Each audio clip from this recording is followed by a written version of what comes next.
እንግዲህ አሰብ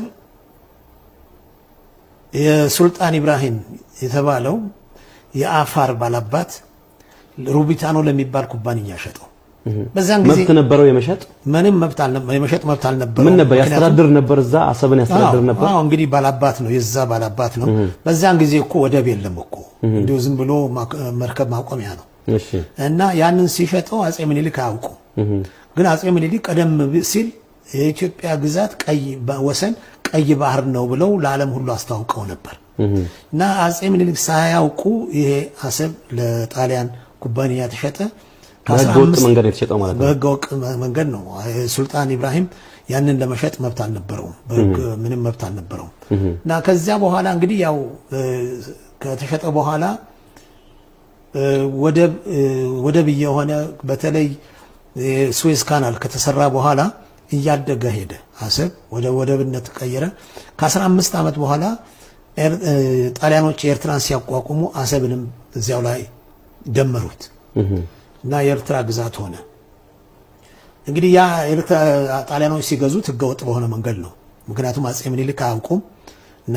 ያንዱን ለዋላዊ ግዛት ሌላ ሀገር ሊሸጠው አይችልም በምንም አይነት ሁኔታ እንግዲህ ስለዚህ በታሪክ አሰብ የኢትዮጵያ ነው ማለት ነው በሌላ ደግሞ በህግ ደግሞ ብንሄድ በኢትዮጵያና ኤርትራ ፌዴሬሽን በሚመሰርቱበት ጊዜ ለፌዴሬሽኑ ዋና ምክንያት የሆነው ኢትዮጵያ የባህር በር እንዲኖራት ተብሎ ነው የተባበሩት መንግስታት ውሳኔ ቁጥር 390 የሚባለው ጠቅላላ ጉባኤ ያሳለፈው ውሳኔ ኤርትራ ከኢትዮጵያ ጋር እንድትዋሃድ የምትዋሃድበትን ዋና ምክንያት ኢትዮጵያ ወደብ እንዲኖራት ብለው ደምድመዋል ስለዚህ ዓለም አቀፍ ህብረተሰብ አሰብ የኢትዮጵያ መሆኑን አውቋል ማለት ነው በሶስተኛው ደረጃ ደግሞ የአፍሪካ መሪዎች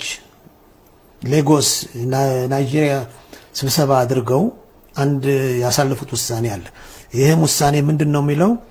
ቅኝ ግዛት የነበሩ ሀገሮች ነፃ በሚወጡበት ጊዜ ያንን የቅኝ ግዛት ወሰን ይዘው ነው የሚወጡት ያንን ወሰኑን አይቀይሩትም የሚል ውሳኔ አለ ይሄ ደግሞ ኢትዮጵያ የተቀበለችው ነው የኢትዮጵያ የህግ አካል ነው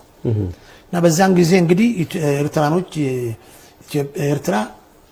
ሻቢያም ሆነ ኤርትራኖች ኤርትራ የኢትዮጵያ ቅኝ ግዛት ነች ይሉ ነበር ስለዚህ የኢትዮጵያ ቅኝ ግዛት ነች ካሉ የቅኝ ግዛችን ወሰን መጠበቅ ነበረባቸው በዛን ጊዜ ደግሞ አሰብ የኢትዮጵያ የኤርትራ አካል አልነበረች የኢትዮጵያ አካል ነበረች ስለዚህ ያ በዚህ በአፍሪካ መሪዎች ውሳኔ መሰረት አሰብ የኢትዮጵያ ግዛት ነች በሚል ነው የተከራከርኩት